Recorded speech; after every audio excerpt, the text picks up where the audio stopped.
اعوذ باللہ من الشیطان الرجیم بسم اللہ الرحمن الرحیم۔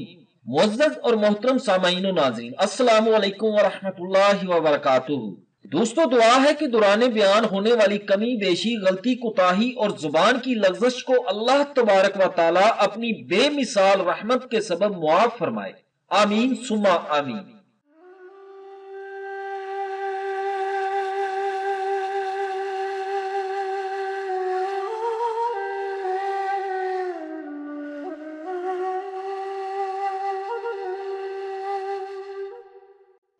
ایک شخص نہایت امیر کبیر اہواز کے علاقے میں رہتا تھا۔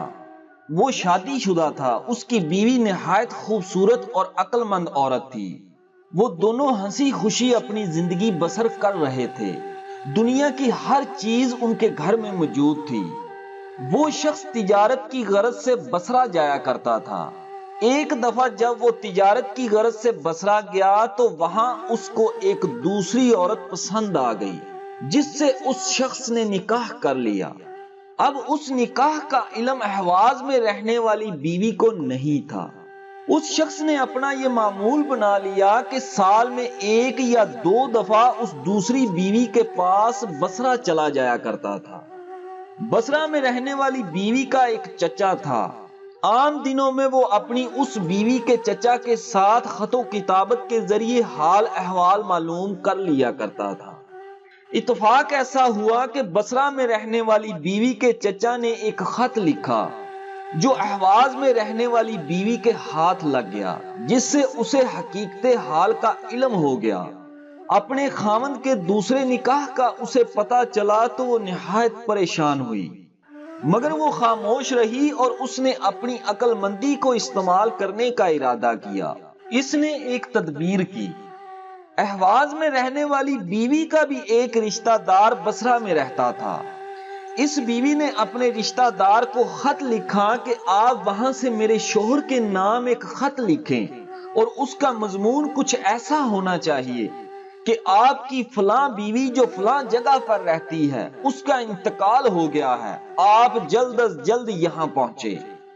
جب یہ خط اہواز میں اس شخص کو ملا تو وہ بڑا پریشان ہوا۔ اس نے پڑھ کر سفر کی تیاری شروع کر دی۔ اب اس بیوی نے اپنے خاوند سے کہا کہ میں دیکھتی ہوں کہ آپ کا دل کہیں اور لگا ہوا ہے۔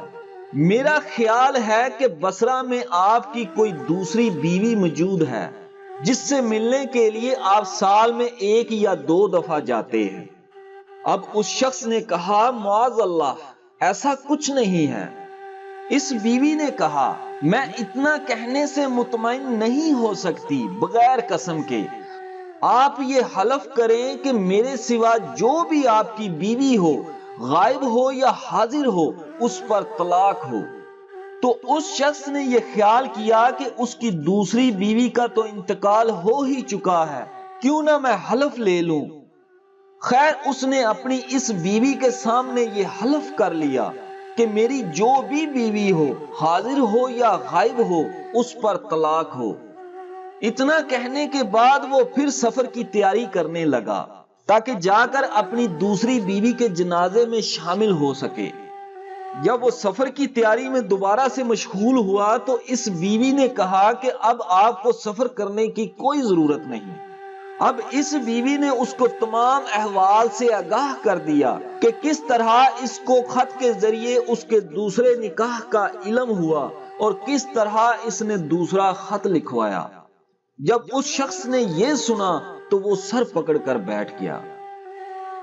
ناظرین گرامی، اس میں سبق یہ ہے کہ عورت پڑھی لکھی ہو یا ان پڑھ، جب کسی حکمت و تدبیر پر اتر آئے تو مردوں کو بھی حیران کر دیتی ہے۔